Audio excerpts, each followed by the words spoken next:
First time I noticed anything was on a Tuesday. I remember it being a Tuesday because Tuesdays were always the quietest nights at the Hargrove County Water Reclamation facility, and I'd developed a habit over my 11 years there of using that particular night to catch up on the monthly flow reports that management wanted filed by the 15th. I had a system. I'd pull the numbers from stations 2 through 7, cross-reference the turbidity readings against the EPA threshold logs, fill in the columns on the spreadsheet printout. We still used paper forms, which should tell you something about the age of the operation, and then walk the forms down to the filing cabinet in the operations office by around 2 in the morning. It was routine. It was comfortable. I mention this because what happened next was precisely the kind of thing that feels meaningless when you first encounter it, and then gradually becomes the only thing you can think about. I came in at 10 that night. My shift ran 10 to 6, same as it had for the better part of a decade. Clocked in at the security desk, signed the logbook. Paul Martin was finishing up the evening shift, and he was already in the locker room pulling off his steel toes when I walked past. "Anything?" I said. "Nothing," he said, which was the answer 99% of the time. I dropped my bag in the break room, filled my thermos from the coffee maker. Always left on for the night crew, one of the few courtesies extended to us, and headed to the primary monitoring station. This was a room about the size of a mid-range hotel room. No windows, fluorescent lighting, a U-shaped desk arrangement with 3 CRT monitors that had been there since before I started, and 2 newer flat screens that had been added when the county upgraded part of the SCADA system in 2019. The room smelled the way it always smelled, like recycled air and old carpet and the faint sulfuric tinge that you stopped noticing after your first year but that visitors always wrinkled their noses at. I sat down, logged into the system, checked the primary and secondary clarifier readings, glanced at the chemical feed rates, and then opened the filing drawer to pull out the blank monthly report forms. The forms were different, not dramatically different. Not replaced with something unrecognizable, but different. The header had been changed. Where it used to say Hargrove County WRF Monthly Operations Summary, Night Shift Reporting, it now read Hargrove County WRF Monthly Operations Summary, Shift Reporting, Overnight Division. The column layout had been adjusted. There was a new field I'd never seen before, positioned between the turbidity readings and the chlorine residual levels. It was labeled Auxiliary Reading. Station 8. We didn't have a Station 8. I stared at it for a while. It seemed like the kind of clerical error that happens when someone in the county administrative office updates a template without checking with the people who actually use it. I'd seen it before. New forms showing up without warning, small changes that nobody bothered to announce. It was annoying, but not unusual. What made me pause was the specificity of it. A Station 8 implied infrastructure that didn't exist. We had 7 monitoring stations distributed across the facility's treatment process. Primary influent, grit removal, primary clarifiers, aeration basins, secondary clarifiers, disinfection, and final effluent. 7 stations. The numbering was logical, sequential, and had been the same since the plant was built in 1987. I set the form aside and decided I'd ask Gary Villiers about it in the morning.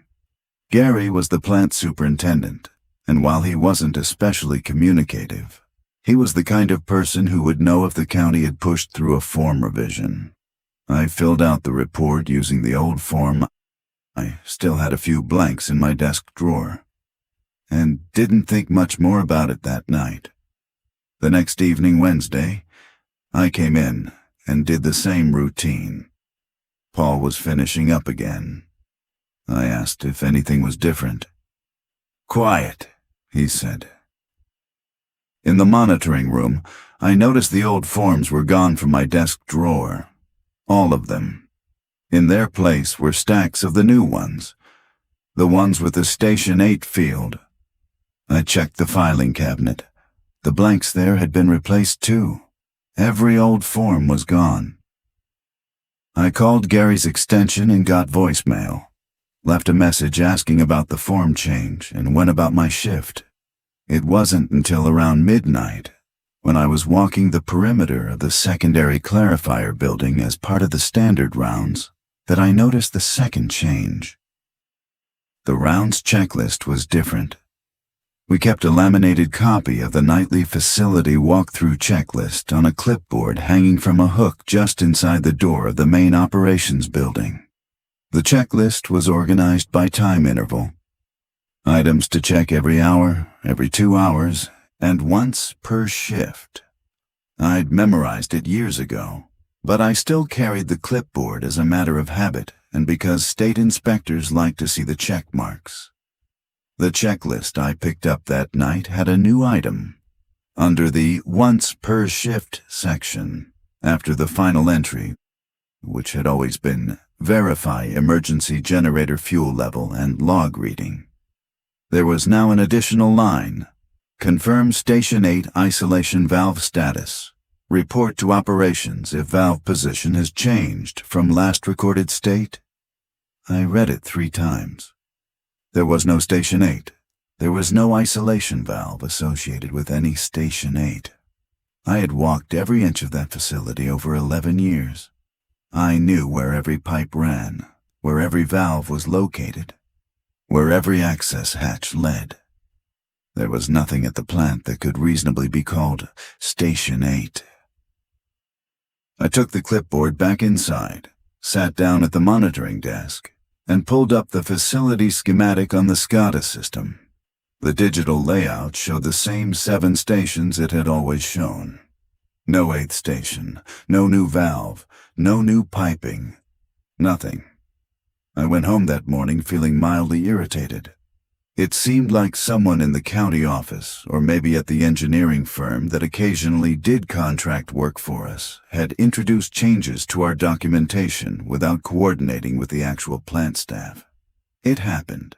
Bureaucracies were like that. I figured Gary would sort it out. Gary didn't sort it out. When I came in Thursday evening, there was a printed memo in my mailbox in the break room.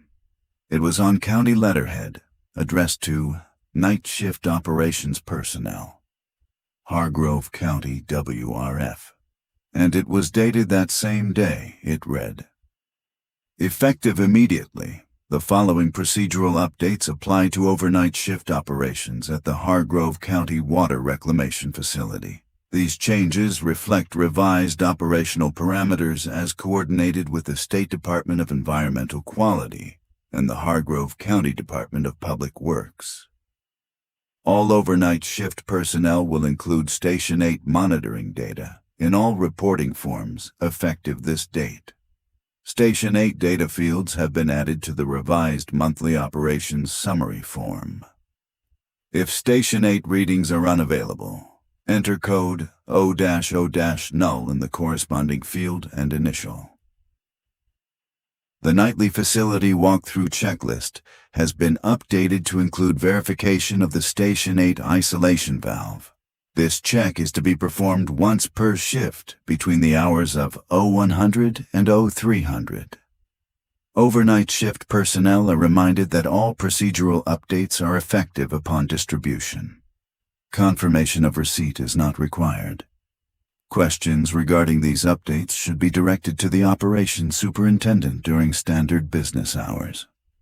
It was signed by someone named D. Alversen, whose title was listed as Deputy Coordinator, Infrastructure Compliance Division, Hargrove County Department of Public Works. I had never heard of D. Alversen. I had never heard of the Infrastructure Compliance Division. I had been dealing with the County Department of Public Works for over a decade, and the contacts I knew were Bill Fessler in permitting, Janet Cho in capital projects, and Gary's liaison, a guy named Tom Poole, who mostly handled budget allocations. There was no infrastructure compliance division that I was aware of. I tried Gary again. Voicemail. I left another message, this one longer, explaining the memo and the form changes and the checklist update and asking him to call me back as soon as possible. Then I sat in the monitoring room and tried to think about it logically. The most reasonable explanation was a clerical cascade. Someone at the county level had been working on plans for a future facility expansion. Station 8 might be part of a proposed upgrade that was still in the design phase. And the documentation had been prematurely distributed to the operational side. It would explain the new forms, the checklist update, and the memo. Bureaucratic wires crossed. It had a certain plausible clumsiness to it. What I couldn't explain was how thoroughly the old forms had been removed. Someone had physically come into the facility, taken every blank copy of the old form from my desk and the filing cabinet, and replaced them with the new ones. That wasn't a clerical error. That was someone walking into the building, going through my workspace, and making deliberate changes. And it had happened either during Paul's shift or during the daytime, which meant someone had been there, in the building, doing this, and neither Paul nor the day crew had mentioned it. I decided to ask Paul directly. I caught him on Friday as he was leaving. "Hey, did anyone come through this week? County people, contractors, anyone like that?" Paul thought about it. "Not that I saw. Why?" "Someone swapped out all the reporting forms and the walkthrough checklist." He looked at me blankly. "I don't do the reports. That's night shift." "I know, but the forms were physically changed. Someone came in and replaced them." "Might have been during the day," he said. "Ask Gary." I had asked Gary. Gary wasn't answering. That night I did something I hadn't done before. I went looking for Station 8. Not because I believed it existed. I went looking because the alternative, that someone was changing our operational documentation to reference something fictional, was more uncomfortable than the idea that I'd somehow missed a piece of infrastructure in a facility I'd worked at for over a decade. The Hargrove County WRF sits on about 12 acres of land bordered on the north by Route 9, on the east and south by state forest land, and on the west by the Hargrove River, which is where our treated effluent discharges. The main treatment process runs roughly west to east. Influent comes in from the collection system on the west side, moves through the treatment train, and the treated water goes back to the river. The buildings include the main operations building, the primary clarifier structure, the aeration building, the secondary clarifier building, the disinfection building, the biosolids handling facility, and a maintenance garage. There are also 2 chemical storage buildings, an electrical substation, and the emergency generator building. Everything is connected by a network of paved access roads and concrete walkways. At night, the facility is lit by sodium vapor lights mounted on 30-foot poles spaced at regular intervals. The lighting is adequate for the main process areas but tapers off toward the eastern perimeter, where the property meets the tree line. I walked the entire facility that night, every building, every walkway, every access road. I checked the areas I normally didn't visit on rounds.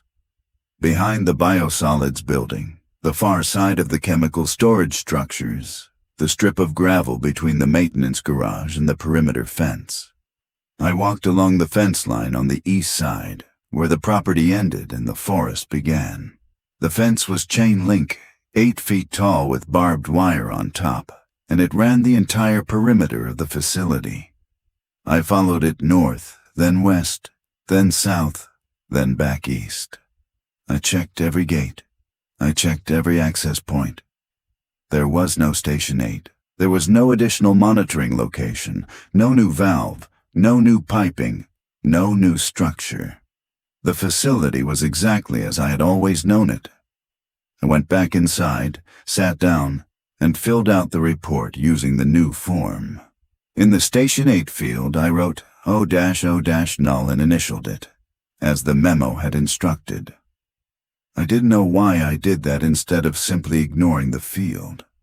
Maybe it was because the memo had been on county letterhead, and county letterhead carried institutional weight, and some part of me responded to institutional authority even when it was asking me to do something that didn't make sense. I didn't check the Station 8 isolation valve because there was no Station 8 isolation valve to check. Gary finally returned my call on Monday afternoon, about an hour before my shift started. I was at home eating dinner, and I picked up on the second ring. "Neil, it's Gary. Got your messages. What's going on?" I explained everything: the forms, the checklist, the memo, Station 8, D. Alversen, the Infrastructure Compliance Division, all of it. There was a pause. "I don't know anything about that," Gary said. "That's what I figured. So who changed the forms?" "I'll look into it. Might be something the county pushed through without telling me. Happens sometimes." "Gary, there's no Station 8. "I know there's no Station 8. "So, why is there a form field for it, and a checklist item, and a memo telling me to check an isolation valve that doesn't exist?" I said I'll look into it, Neil. Give me a couple of days. I gave him a couple of days. Tuesday and Wednesday passed without incident, except that when I came in Wednesday night, there was a new addition to the monitoring station. A small label had been affixed to the edge of the desk, directly below the rightmost flat-screen monitor. It was a standard label maker strip, white text on black tape, and it read, STN8, a UX feed. I peeled it off and put it in my pocket. On Thursday, Gary called me again. "Neil, I checked with the county. Talked to Tom Poole, talked to Janet Cho. Neither of them knows anything about form changes or a Station 8. There's no Infrastructure Compliance Division. Nobody named D. Alversen works for the county." I was standing in my kitchen, and I remember setting my coffee mug down very carefully. "Then who sent the memo?" "I don't know. It was on county letterhead, Gary." "I know. Tom said he'd look into it. He seemed concerned." "Concerned how?" "Concerned like he didn't know what was going on and didn't like that." I thought about it. Someone has been inside the building. Someone replaced the forms, changed the checklist, put a label on my desk. This isn't a clerical error. Someone is physically entering the facility and making changes.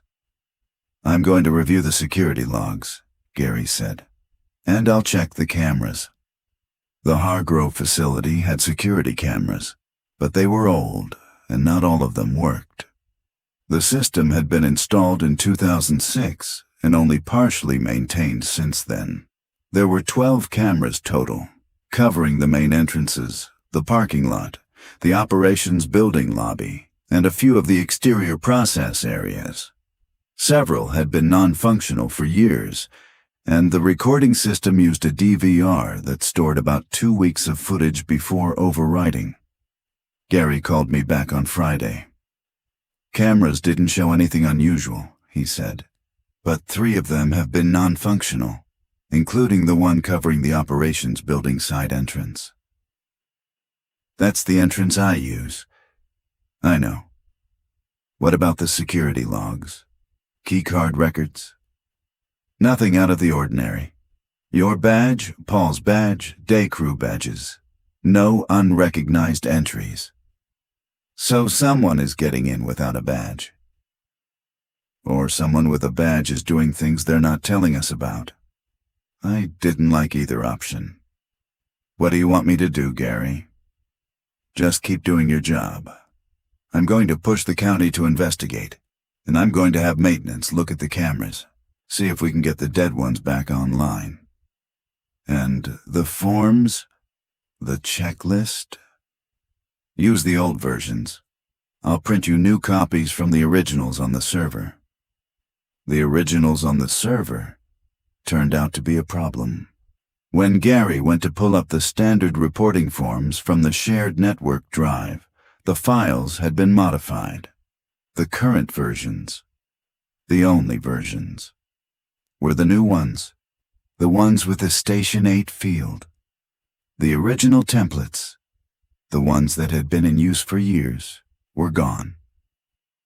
Gary told me this when I came in Monday evening the following week. He'd left a note in my mailbox. Forms on network have been changed. Cannot locate original templates. Using archived paper copies from my office for now. Working with IT. GV. Attached to the note were 10 photocopied blank forms in the original format, without the Station 8 field. I used them. I filed them. I tried to focus on the work. But the work was becoming harder to focus on, because the changes kept happening. The following Wednesday, this would have been about 2.5 weeks after I first noticed the forms, I came in for my shift and found that the primary monitoring station had a new display. Not a new physical monitor, but a new window on the SCADA system. It was in the lower right corner of the leftmost flat screen, and it showed a set of readings I didn't recognize. The header on the window read, STN8, a UX monitoring. Real time. Below the header were 4 data fields. Flow rate, pH, dissolved oxygen, and something labeled ES-index. All 4 fields were populated with numbers. The flow rate showed 0.23 million gallons per day. The pH showed 7.4. The dissolved oxygen showed 2.1 milligrams per liter. The RES-index showed 0.87. The numbers were not static.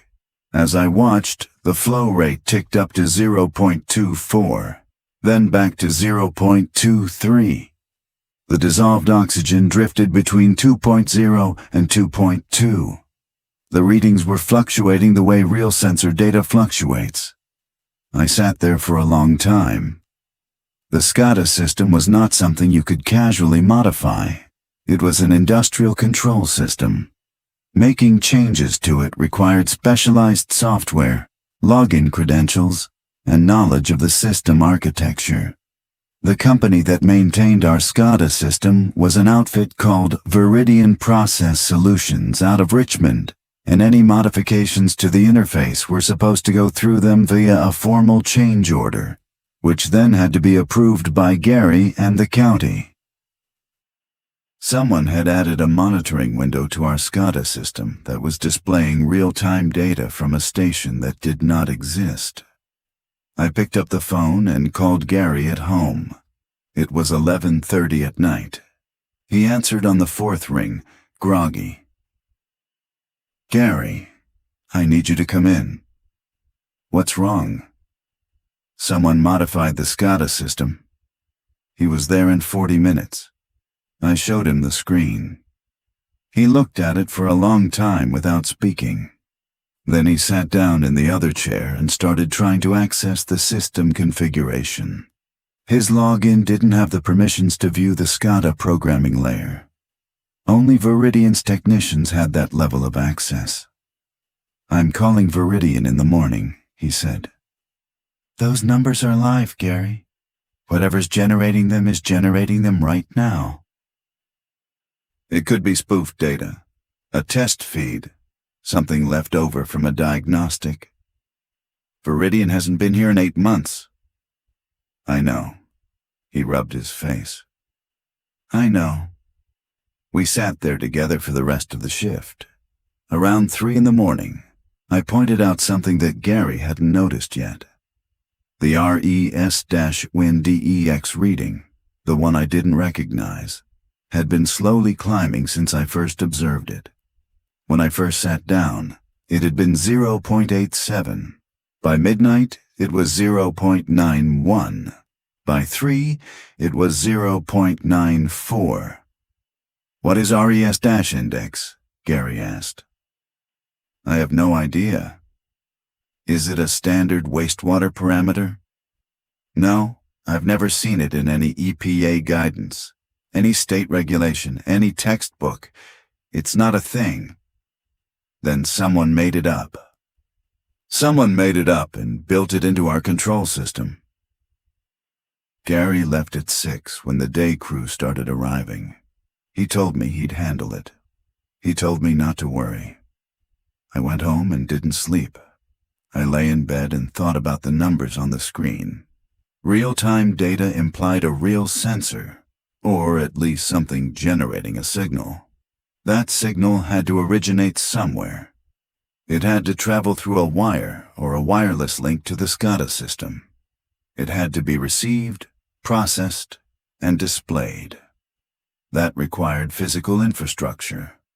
A sensor, a transmitter, a communications link, a channel assignment in the SCADA architecture. Someone had not only modified the software interface, but had either installed physical sensing equipment at the facility or had created a convincing simulation of it within the system. Neither option was easy. Neither was something a casual intruder could accomplish. This required expertise, access, and time. Veridian came out on Thursday. 2 technicians in a white van with the company logo on the side. Gary brought them into the monitoring room and they spent the afternoon working on the SCADA system. I wasn't there for this. I was home, trying to sleep. But Gary left me a detailed voicemail summarizing what they found. What they found was that the Station 8 monitoring window was real. It was a fully configured data channel within the SCADA system, set up with the same architecture and communication protocols as the 7 legitimate stations. It had a sensor address, a polling interval, a calibration table, and a data logging path. It had been configured to write its readings to the same database that stored all the other station data. The creation date on the configuration was 11 months ago. 11 months. The Station 8 channel had been in the system for almost a year. The Veridian technicians said they had not created it. They checked their own records. Change orders, site visit logs, remote access logs, and found nothing. Whoever had configured the channel had done so either directly at the facility's SCADA server or through a remote connection that wasn't logged through Veridian systems. Gary asked them to trace the sensor signal. Where was the data coming from? They traced it to a communication port on the SCADA server's input-output panel. The port was labeled AUX-1 and was connected to a cable that ran through the floor of the monitoring room, down into the cable tray in the building's utility basement, and then out through a conduit penetration in the east wall of the operations building. They followed the cable. It ran underground in a conduit that paralleled the facility's existing instrumentation cabling, east across the property. They followed it for about 400 feet before it reached the perimeter fence. It went under the fence. It continued into the tree line, into the forest. Gary told me this on the phone Friday afternoon, and his voice sounded different than I'd ever heard it. Gary was a steady person, an engineer by training, a man who dealt in measurements and systems and logical explanations. He sounded uncertain. "How far into the forest?" I asked. "They didn't follow it past the fence. They said it's not in their scope of work." "Someone has to follow it." "I know. I'm talking to the county about it. Tom Poole is escalating it to his director." "Gary, there's a cable running from our control system into the forest. Someone installed it. Someone ran conduit, pulled cable, and connected a sensor, or something, on the other end. And they did it without any of us noticing." "I know, Neil." "When? How? We have people here around the clock." "I don't have answers yet. I went in Friday night and worked my shift. The Station 8 window was still on the screen. The Veridian technicians had been asked to leave it in place until the county decided how to handle it. The readings were still live. The RES-index was at 1.02. It had crossed above 1.0 sometime in the past 24 hours. I did my rounds that night. When I reached the east side of the facility, near the perimeter fence, I stopped and looked at the tree line.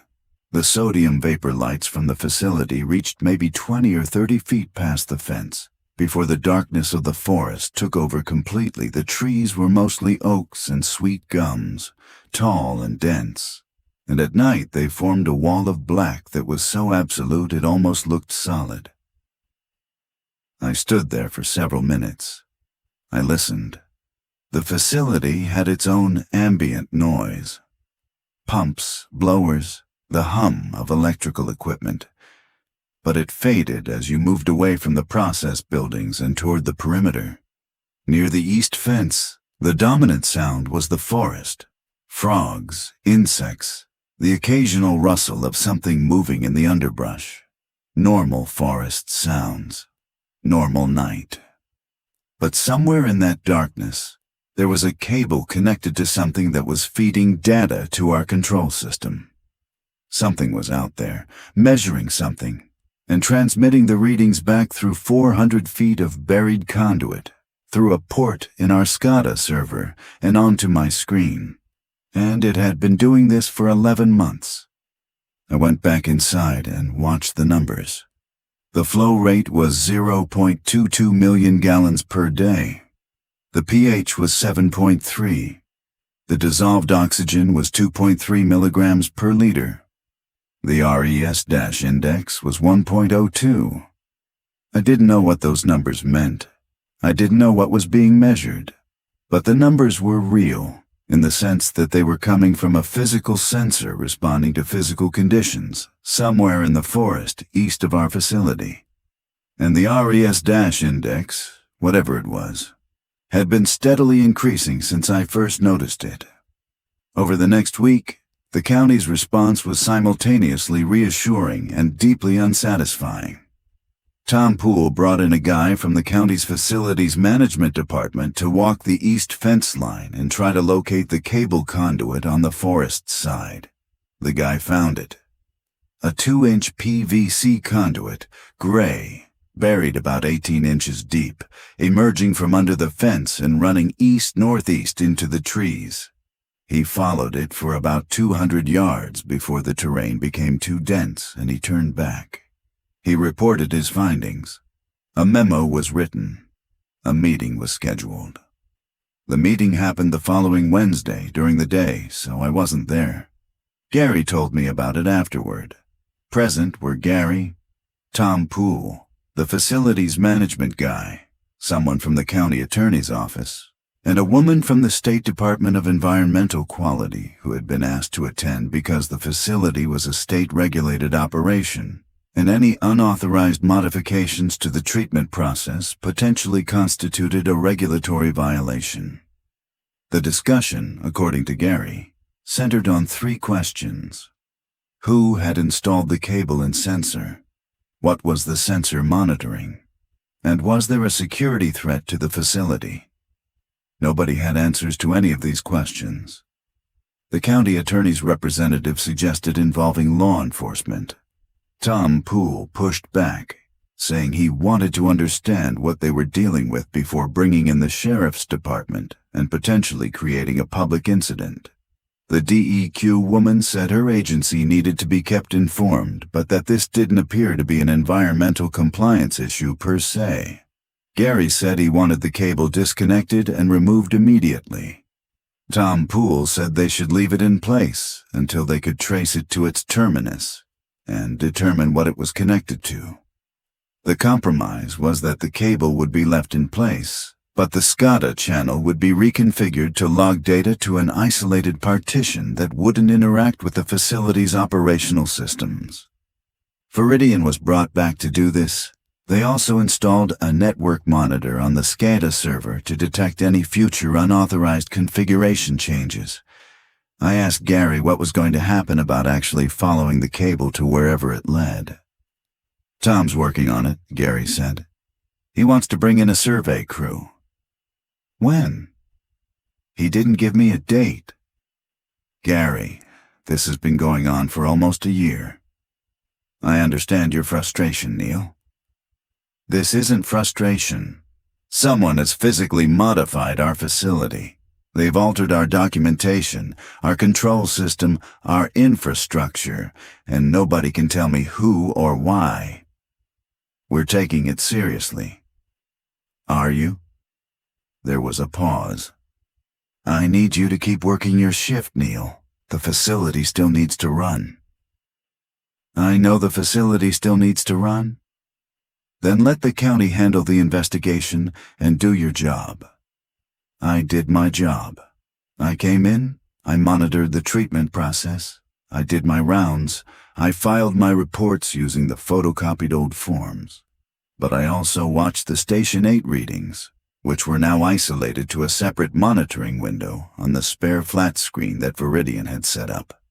The readings continued to fluctuate. The flow rate, the pH, the dissolved oxygen.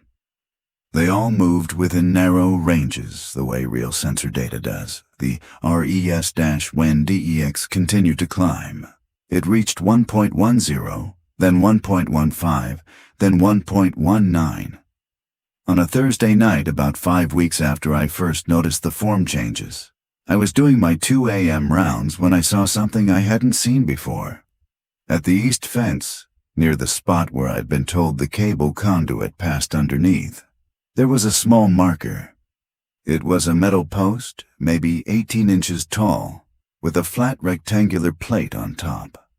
The plate was approximately 4 inches by 6 inches, made of aluminum or some similar material, and it bore a simple designation stamped or engraved into the metal. STN-8, access point E1. I crouched next to it and examined it with my flashlight. The post was firmly set in the ground. It looked like a standard utility marker, the kind you'd see identifying a buried water line or electrical conduit. It was professional in appearance, not improvised, not handmade. It looked like it had been manufactured and installed according to standard infrastructure practices. It had not been there the previous night. I was certain of this because I had walked this exact stretch of fence at 2 a.m. the previous night, and I would have noticed an 18-inch metal post. I took a photo with my phone and went back inside. The next morning I showed the photo to Gary before I left. He looked at it, looked at me, and said he'd go check it himself. He called me at home that afternoon. I found the marker, he said. I also found 2 more. 2 more? One near the northeast corner of the fence, one near the southeast corner. Same style, same kind of marking. STN-8, access point E-2, and STN-8, access point E-3. When were they installed? I don't know. The day crew didn't see anyone install them. The cameras? The east fence isn't covered. Of course it wasn't. Gary, I want to follow the cable. The county said to leave it. The county has been saying they'll handle it for weeks, and nothing has happened. There are now physical markers being installed at our facility by an unknown party. This is escalating. I agree it's escalating. That's why I don't want you going into the forest by yourself in the middle of the night. Then come with me. He didn't answer immediately. Then he said, let me make one more call to Tom Poole.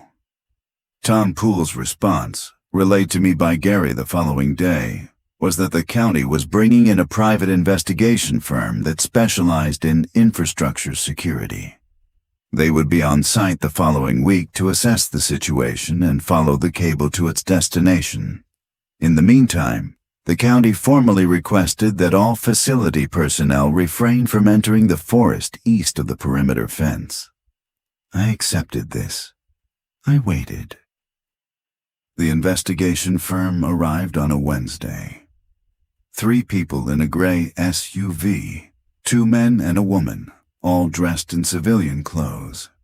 They spent most of the day inside the facility with Gary, reviewing the SCADA data, examining the cable path, inspecting the markers, and planning their approach to the forest survey. I know this because Gary gave me a summary when I came in that evening. "They're going to follow the cable tomorrow," he said. "Full survey. They have ground-penetrating radar to trace the conduit." "Good. They did say one thing that I think you should know." "What?" "They checked the markers. The metal posts. They said the posts are manufactured by a company called Consolidated Marker Systems, which is a legitimate utility marker supplier. They supply markers to municipal water systems, gas companies, electrical utilities, DOTs, standard infrastructure clients. The markers at our fence are identical in make and model to the markers used by the Hargrove County water distribution system." "So someone ordered them through the county supplier?" "Or someone with access to the county supply chain took them. Either way, these aren't improvised. These are legitimate infrastructure markers that were produced, purchased, and installed as though they were part of an authorized project." I let that sink in. "There's something else," Gary said. "The investigators checked the SCADA data logs. The Station 8 channel has been logging data for 11 months, like we knew. But they looked at the data more carefully. The flow readings, the pH, the dissolved oxygen. They're consistent with a real wastewater monitoring point. The dissolved oxygen levels, the pH range, the flow rates, they match what you'd expect from a small-scale treatment or holding process. Something is actually being treated out there, or at the very least, something is holding water that has characteristics consistent with treated wastewater." "What does that mean?" "They don't know yet. They'll know more after tomorrow." I worked my shift that night in a state of focused attention that bordered on hypervigilance. Every sound, every shadow, every fluctuation on the monitoring screens felt loaded with significance. The Station 8 readings continued their steady drift. The RES-index was at 1.23. I did my rounds at 2 a.m. At the east fence, the 3 markers were still in place, glinting faintly in the edge of the sodium vapor light. I stood there and looked into the forest. The darkness was absolute. The sound of the frogs was loud and rhythmic, almost mechanical. I went back inside and waited for morning. The investigators went into the forest on Thursday morning. I was at home. Gary called me at 1 in the afternoon. "They followed the cable," he said. "How far?" "About 800 meters east of the fence. It terminates at a structure." "A structure?" "A below-ground concrete structure, like a vault or a chamber. About 10 feet by 10 feet, set into a slope in the terrain. The access is through a steel hatch on the top, secured with a standard municipal padlock. Same brand we use at the plant. The investigators didn't open it. They're waiting for authorization from the county." "What kind of structure? Is it old? New?" "They said the concrete looks relatively new. Maybe a year or 2 at most. There's no weathering, no vegetation growing on it. And the hatch is clean. Someone's been maintaining it." "Maintaining it." That's what they said. I didn't say anything for a while. "Neil?" "I'm here." "The county attorney is getting involved now. Tom Poole says they're treating this as a potential unauthorized construction on state forest land. There are jurisdictional issues. The forest land is managed by the state, so the county may need state authorization to open the structure." "How long will that take?" "I don't know." "Gary, every day that goes by, someone could be doing something to that structure, or to our system. We still don't know who's behind this." I know, I've said the same thing to Tom, but there are legal processes.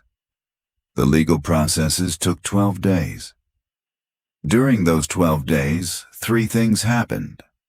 The first was that the RES-index reading on the Station 8 channel crossed 1.30, then 1.35, then 1.40. The numbers were climbing at a consistent rate, roughly 0.01 per day. I had started logging the reading at the beginning and end of each shift, and the trend was unmistakable. Whatever res index measured, it was increasing steadily and had been for months. The second was that I found new documentation in the monitoring room. This time it wasn't a form revision or a checklist update. It was a 3-ring binder. I found it on a Wednesday night, sitting on the desk in the monitoring room, right next to the keyboard for the SCADA terminal. It was a standard 2-inch white binder with a label on the spine. Station 8, Operations and Maintenance Manual, Hargrove County WRF. I opened it. Inside were approximately 100 pages of documentation, printed on standard white paper, organized with tab dividers. The sections included overview, process description, equipment list, monitoring parameters, maintenance schedule, emergency procedures, and contact information. The overview section described Station 8 as a supplementary treatment and containment unit designed to process auxiliary flow streams that are not routed through the primary facility treatment train. It stated that the station was located approximately 800 meters east of the main facility perimeter and consisted of a below-grade containment vessel with integrated treatment capabilities, including aeration, chemical feed, and effluent management. The process description section went into detail about the treatment process at Station 8. It described a system that received an influent stream through an underground pipeline, treated it through a sequence of aeration, chemical addition, and settling, and discharged the treated effluent through a subsurface disposal system.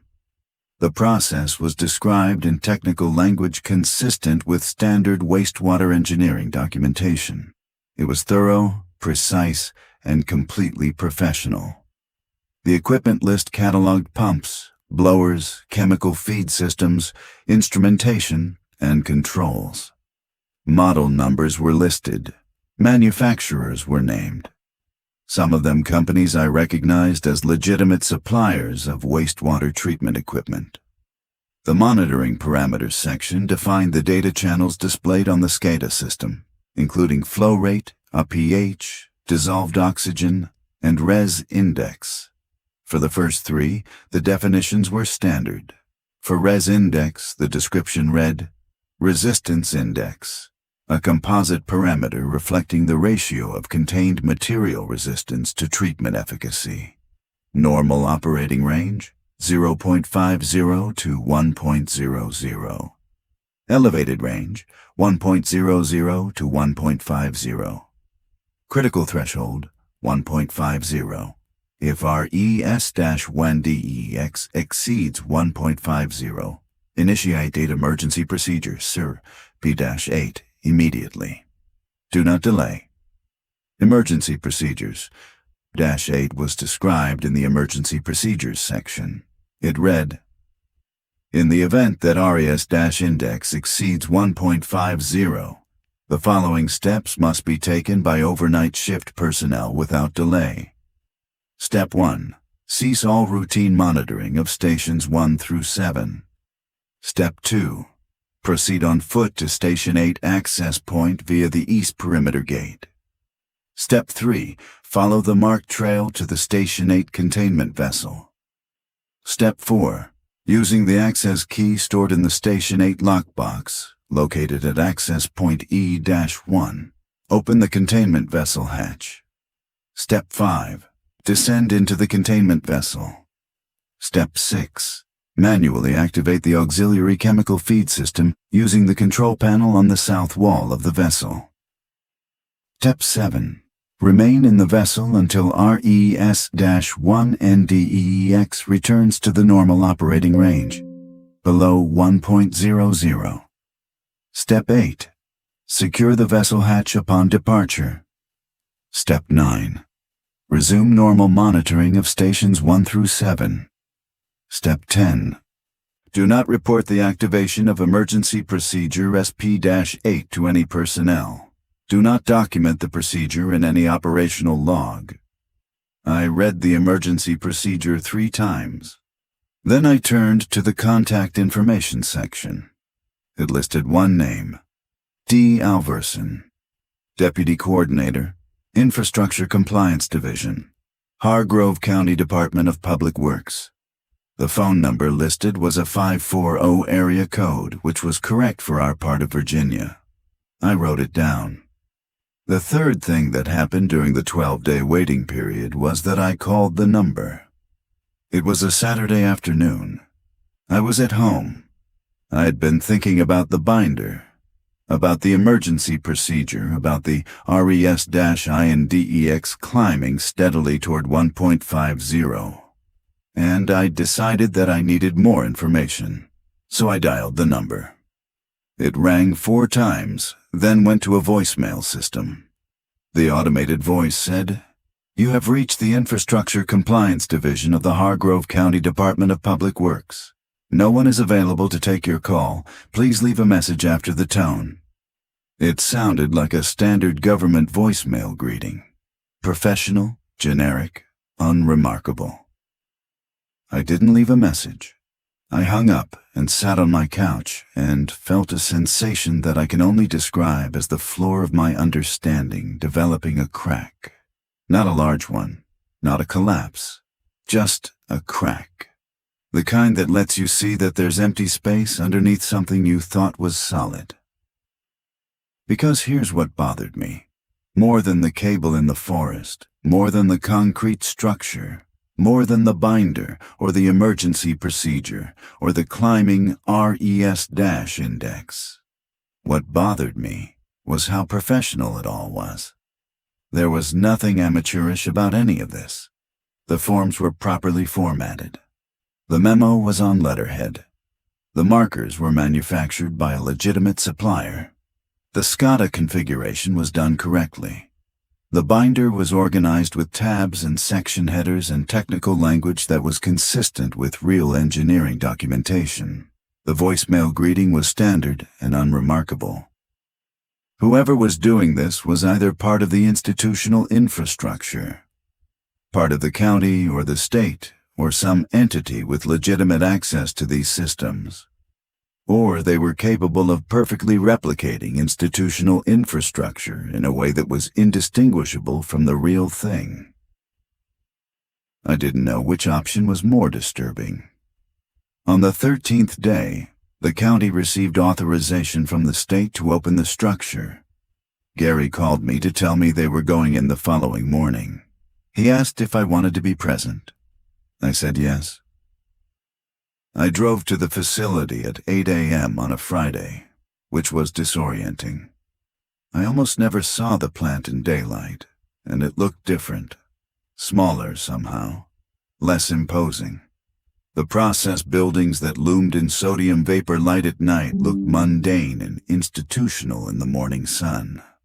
The east tree line, which at night was an impenetrable wall of darkness, was just a forest.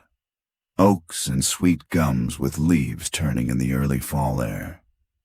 The team consisted of Gary, myself, the 2 male investigators from the security firm, a representative from the county attorney's office named Linda Beckett, and a state forest ranger named Dan Wilkins, who was there because the structure was technically on state land.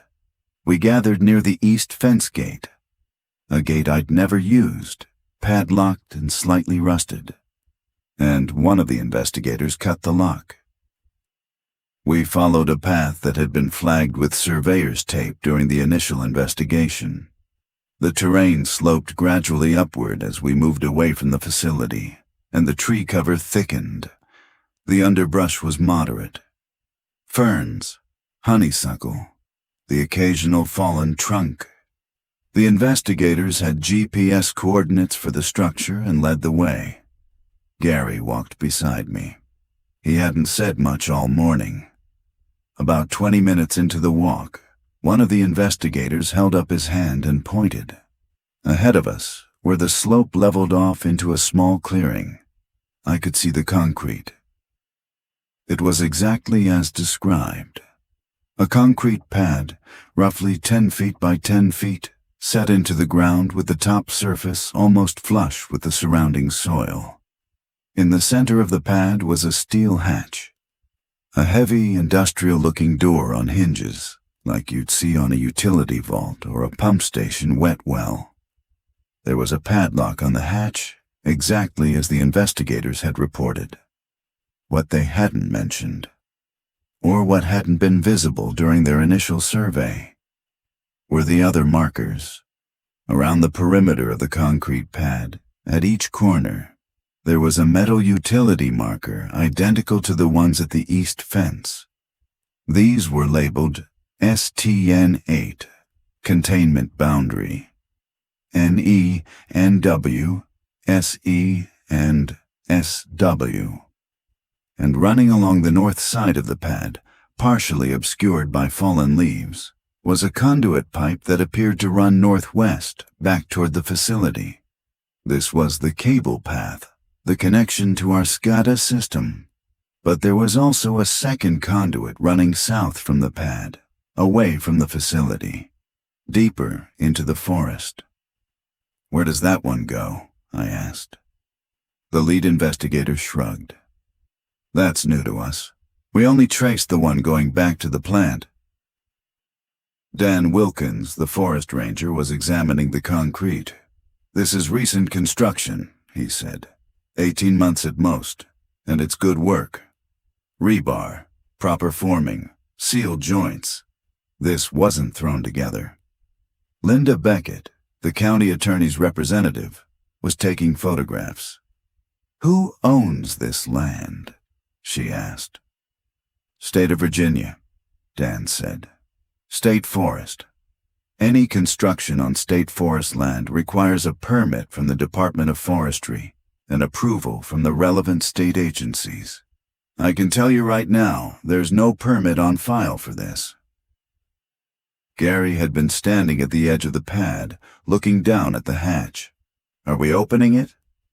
Linda nodded. "That's why we're here." One of the investigators produced a pair of bolt cutters and cut the padlock. He and his partner gripped the hatch and pulled. The hatch was heavy. It took both of them to lift it, and it opened with a low metallic groan that echoed off the surrounding trees. Below the hatch was a steel ladder descending into darkness.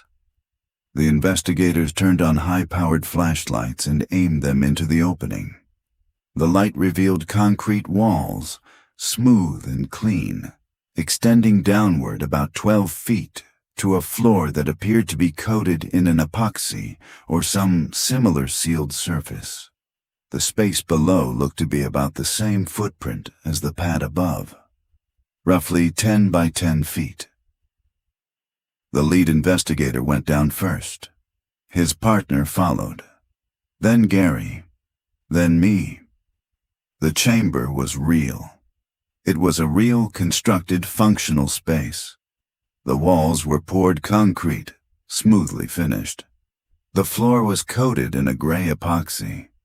The ceiling was the underside of the pad above, with the hatch opening providing the only natural light, which was now supplemented by our flashlights and a portable LED lantern that one of the investigators set on the floor. Along the south wall, there was a control panel, a metal enclosure about 4 feet wide and 3 feet tall, mounted to the wall with standard unistrut brackets. It had a hinged door with a latch. The lead investigator opened it. Inside were circuit breakers, terminal blocks, a small PLC, a programmable logic controller, and wiring. Everything was neat, onode, labeled, and professionally installed. The PLC was powered and running. A small green LED on its face was blinking steadily. Along the east wall, there were 2 pipes penetrating the concrete. One near the ceiling, one near the floor. The upper pipe was approximately 4 inches in diameter. The lower pipe was about 2 inches. Both had valves. The 4-inch pipe had a small placard bolted next to it. Influent. The 2-inch pipe's placard read, effluent. Along the west wall there was a chemical feed system. A small peristaltic pump, a 5-gallon plastic drum of liquid that I couldn't identify by sight, and associated tubing. The pump was not running. And in the center of the room, taking up most of the floor space, was a tank. A rectangular fiberglass tank, about 8 feet long, 4 feet wide, and 3 feet deep, resting on a steel frame. The tank was filled with liquid. The liquid was dark. Not black, but dark, like heavily concentrated wastewater or leachate. Its surface was still. There was a faint odor in the chamber that was different from the sulfuric smell of the treatment plant. It was organic, but not the familiar organic smell of sewage. It was earthier, more mineral, with an undertone of something that reminded me of rust or old pennies. The investigators were taking photos and notes. Gary was standing beside the tank, looking into it. I joined him.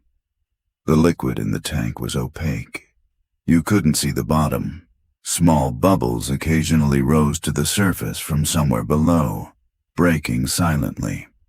Along the edge of the tank, at the water line, there was a dark residue. A ring of material that had deposited over time, like a bathtub ring, but thicker and more irregular. "What is this?" Linda Beckett asked from the top of the ladder. She hadn't come down. Nobody answered her immediately. One of the investigators had located something on the north wall that I hadn't noticed. A small digital display, similar to a thermostat mounted at eye level. It showed a single number, 1.42. Res index, I said. Gary looked at me. "That's what it's measuring," I said. "The resistance index. That number on the screen matches the Station 8 reading on our SCADA system. It's measuring something about what's in this tank." Gary looked into the tank again. Then he looked at the investigator nearest to him. "Can you test this liquid?" "We can take samples. We're not equipped to analyze them in the field." "Take samples." The investigator produced sample bottles from his kit and carefully collected water from the tank at different depths using a sampling pole.